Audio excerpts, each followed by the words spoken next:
The spaceship Odyssey 1 is on a mission to Saturn's moon, Titan, tasked with collecting natural resources to help sustain Earth. Since the journey spans several years, the crew remains in hibernation for most of it, waking every 90 days for routine checks, maintenance, and course adjustments, as well as to report back to Earth. After 9 months, John awakens to the familiar warnings from the ship's AI, reminding him that the hibernation drug may cause disorientation and nausea. Although he tries to gather himself, Captain Franks pushes him to get moving. After a quick shower, John joins Franks and Nash to inspect the systems. They receive a message from Earth wishing them happy holidays and reminding them to complete their psychological evaluations. John checks his personal inbox, but he's disappointed to find no new messages. His thoughts drift to his girlfriend, Zoe, and remain with her during his psych evaluation. When asked what he misses most, John replies, fresh air. Later, he admits to Nash that he has forgotten Zoe's last name, but Nash reassures him that it's normal to experience confusion after waking up. As John gets back to his tasks, a memory of the party where he first met Zoe suddenly resurfaces, helping him recall her last name. Feeling more at ease, John finishes his maintenance work. Afterward, the trio sends a message to Earth, confirming that everything is functioning properly, and they return to their hibernation pods. As John drifts off to sleep, he recalls seeing Zoe again at a presentation about the Titan mission. The briefing had shown how the ship would perform a slingshot maneuver around Jupiter to propel them toward Titan, where the resources they'd collect would provide clean energy for Earth, vital in the fight against the environmental damage caused by humans. The next time John wakes up, he makes a point to eat a good meal and get some exercise. While working later, he hears a voice calling his name and instinctively follows it, but finds no one. Suddenly, the ship begins to shake violently, the lights flicker, and the AI issues a warning. John watches as screws fall from the ceiling, causing a nearby panel to rattle. When he reaches out to steady it, the panel comes loose and hits him in the head, knocking him unconscious. In his daze, John dreams of Zoe crying before he wakes up to find Franks and Nash hovering over him. Checking his condition, they inform him they don't know what happened to the ship, as he was the only one awake during the incident. Investigating the hole left by the fallen panel, John discovers extensive damage to the ship's internal components.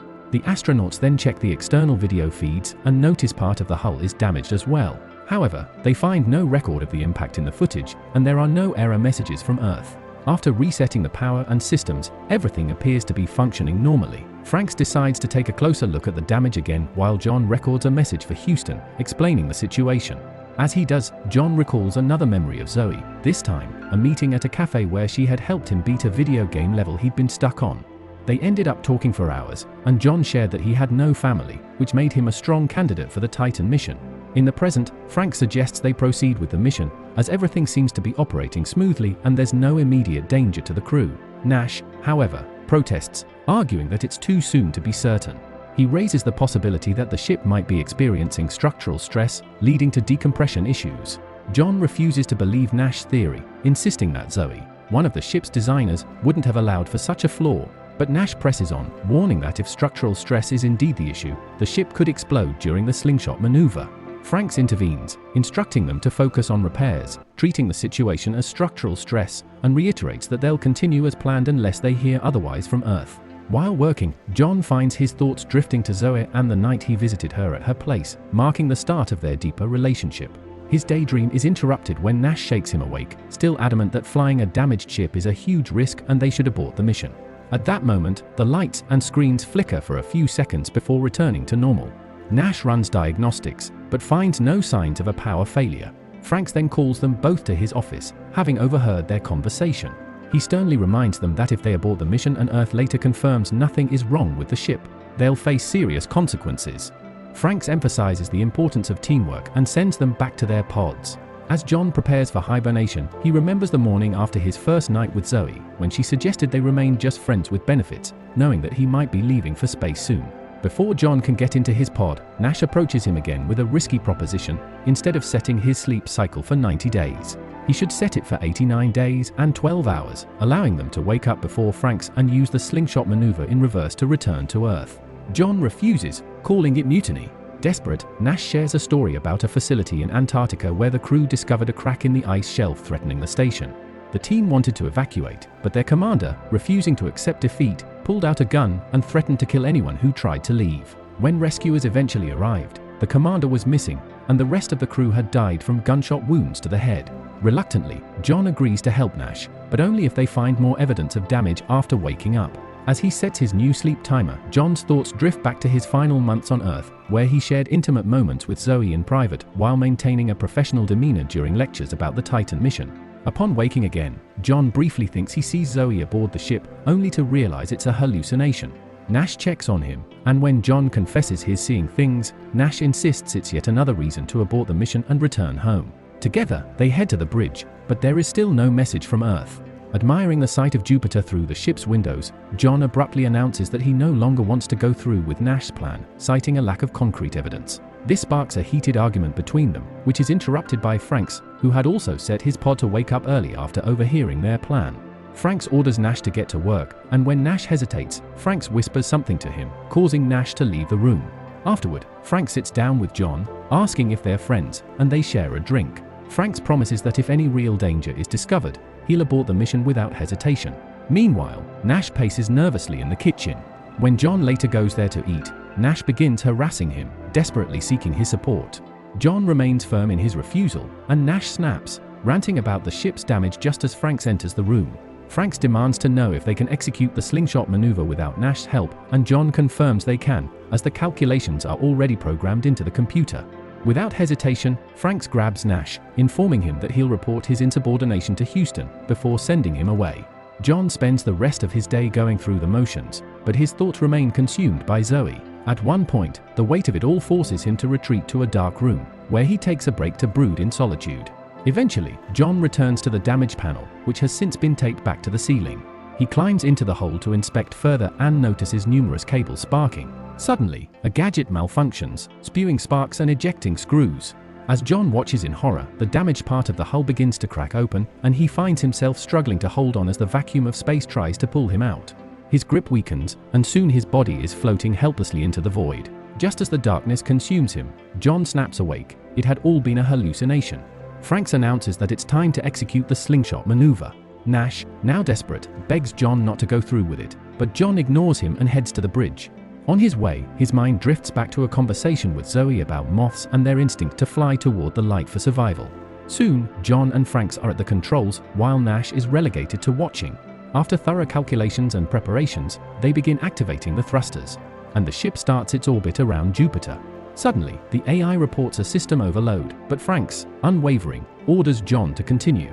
Sparks begin flying inside the panel hole as the ship trembles violently. Just as the shaking reaches a fever pitch, the ship completes its slingshot around Jupiter, and John presses the button to execute the maneuver. Against all odds, it's a success. The ship stabilizes, and the system confirms they are now on course for Titan. The crew celebrates their success with a drink. John follows it up with some exercise and routine maintenance work. While checking the radios, he hears an odd noise and, curious, leans in closer. He's startled when a voice suddenly shouts his name through the radio. Alarmed, he rushes to the others, but Franks and Nash both claim they weren't using the comms. Though it could have been an echo, the radar shows nothing within a 1,000-mile radius. Nash suggests it was just another hallucination, and Franks announces it's time to return to hibernation. As John prepares for sleep, he dreams about the moment he received the call confirming he had been chosen for the Titan mission. However, when he told Zoe, she didn't seem happy. She admitted that she had broken their agreement and fallen in love with him. But John, focused on his mission, simply replied that this was bigger than the both of them. Heartbroken, Zoe revealed she had voted against him being selected because she didn't want him to leave. In response, John silently dropped his key and walked away. When John wakes up this time, he feels dizzier than usual. In an attempt to clear his head, he runs around the ship, but can't shake thoughts of Zoe. His mind keeps wandering back to her, and soon, she appears nearby. Despite knowing it's a hallucination, John finds himself following her, repeating to himself that she isn't real. Franks intercepts him, telling John that Nash found something in the reactor room and needs his help. Concerned about John's condition, Franks tries to check on him, but John snaps, venting his frustration about how the hibernation process feels like torture. After calming down, John insists he's fine, though Franks still reminds him that Zoe isn't on the ship. John, now composed, heads to the reactor room where Nash explains that the reactor's output is starting to escalate. It seems like a minor issue for now, but if they don't handle it, it could jeopardize the entire mission. Nash admits he's not feeling well, asking John to double-check his numbers before they report to the captain. Seizing the opportunity, John asks Nash why Franks knew about his hallucinations of Zoe. Nash swears he never told Franks, but suddenly breaks down, doubting his own memories. He confesses that he can't remember his parents' names or even what they looked like. John tries to reassure him, saying it's just the side effects of the hibernation medicine, but Nash begins to poke at John's memories of Zoe, suggesting she may have moved on and found someone new. John, growing agitated, pushes Nash away as he starts making unsettling noises. Nash insists they can still abort the mission and return to Earth, but John's patience snaps. He becomes aggressive, telling Nash to shut up, and reveals something shocking: the numbers Nash had been seeing on the screen were never there. Nash had hallucinated them all. Just then, Franks calls them to the bridge. Despite everything, Nash still claims something is wrong with the reactor numbers. Franks shows them the ship screens and confirms that there is, in fact, an error they must resolve to reach Titan safely. But then Franks drops another bombshell: someone had issued a low-level command to the reactor, intentionally causing the abnormalities in the system. The last login to the reactor system shows it was John, but Franks accuses Nash of using John's password to sabotage the mission. Without warning, Franks pulls out a gun and demands that both men return to hibernation. As John prepares to enter his pod, he is horrified to see Franks attacking Nash with the gun. The two men struggle for control, and Nash is slammed against John's pod as Franks violently pounds his head with the weapon. John, unable to intervene, falls asleep before he can see how the fight ends. This time, John dreams of the night before the mission, when he visited Zoe to say goodbye. She apologized for everything and asked him if he ever truly loved her. As usual, John avoided answering the question, leaving the moment unresolved. When he wakes up again, John feels sicker than ever and vomits as fragmented memories of Franks killing Nash flash through his mind. He recalls Franks asking him if they were still friends before he fell asleep. John stumbles through the ship, searching for the others but finds no one. Suddenly, Franks appears behind him. The captain explains that Nash had become too unstable, so he merely knocked him out and placed him in a pod to keep him contained until they reach Titan.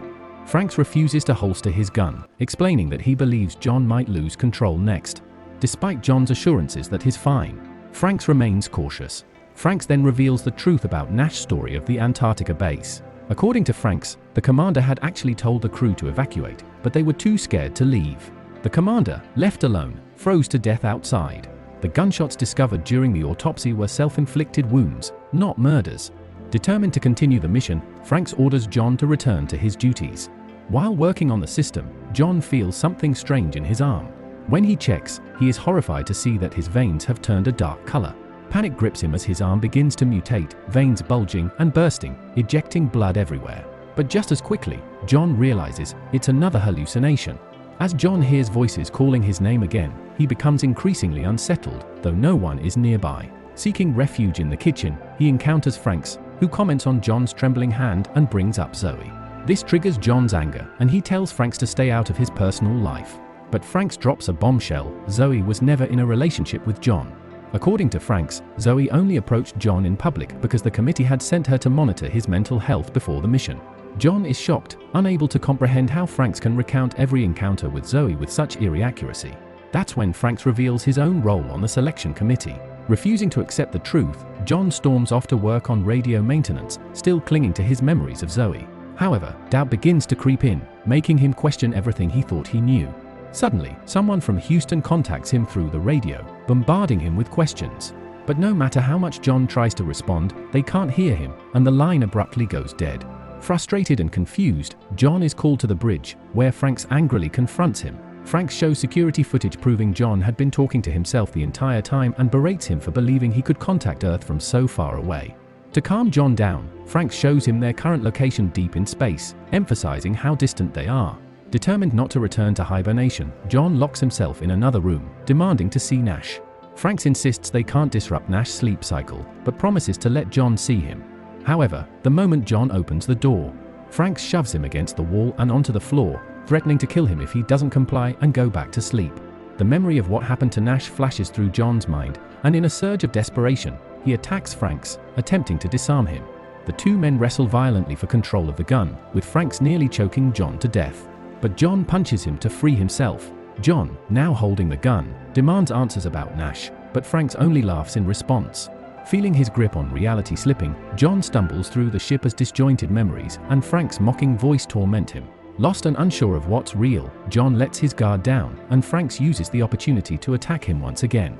In the ensuing struggle, John breaks Frank's nose and knocks him out with a gun.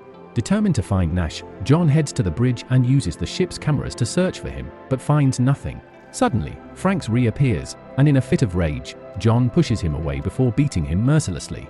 The assault ends with Frank's death. Desperate for clarity, John asks the ship's AI where Nash is. The AI responds that Nash is alive, on the bridge. Confused, John checks the crew manifest, only to uncover a shocking truth: there is only one crew member aboard the Odyssey, and that crew member is him. John's full name is revealed to be John Franks Nash, and he realizes that he's been hallucinating the presence of the other astronauts all along. The crushing reality of his isolation sets in, and John spirals into a breakdown. He contemplates ending his life, but instead turns to the radio, making one last attempt to contact Earth. To his astonishment, Zoe answers. Unsure if she's real or another figment of his imagination, John confesses everything about the other astronauts, his deteriorating mental state, and his fear of losing control. Zoe calmly explains that the higher dose of medicine he received by mistake is the reason for his hallucinations. She then confirms what John now dreads: he is the only person aboard the ship. Zoe drops an even bigger revelation: the Odyssey never launched. John fell asleep before the mission, and he was placed in a high-tech simulation facility in New Mexico. The ship he believes he's been aboard is a perfect replica, built 1,000 feet underground to test the effects of long-term hibernation and isolation on the human mind. Zoe tells John that she had no idea about the simulation. If she had, she wouldn't have let it happen. John mentions his experiences with Jupiter and the Slingshot maneuver, but Zoe explains that everything he witnessed was part of the simulation.